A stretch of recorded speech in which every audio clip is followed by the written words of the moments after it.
তো গাইস আজকে বিকালবেলায় আমি রাস্তায় ঘুরে ঘুরে বেড়াইছিলাম না, আমাকে কোথায় যেতে ভালো লাগছে না, তাই ঘরে এসে শুয়ে পড়লাম। দিয়ে ঘুম থেকে উঠে দেখি পানি হচ্ছে এখানটায়।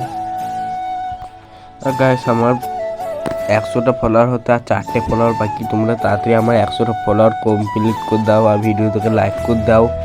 দিয়ে পানি ছেড়ে গেল, এখানটায় এসে দেখি বন্যার মাঝে পুল্লা ধরেছে। এখানটা একটা পুল্লা আর এই সাইডে একটা পুল্লা, অনেকগুলো পুল্লা ধরেছে, 3-4টে তোমাদেরকে দেখাইতে পারলাম না। নিচেও গাদা ধরেছে, সব খেয়ে নিচ্ছে এই কাঠবিড়ালিতে। আর গাইস তারপর আমার হেডফোনটা বার করলাম, দিয়ে হেডফোনটা নিয়ে কানে পিঁধে নিলাম, দিয়ে গান শুনছিলাম। আর কালকে আমি একটা আংটি কিনেছি, আংটিটা কেমন লাগছে কমেন্টে জানাও। দিয়ে রাত্রেবেলায় এরকম ধরে সেজেলাম।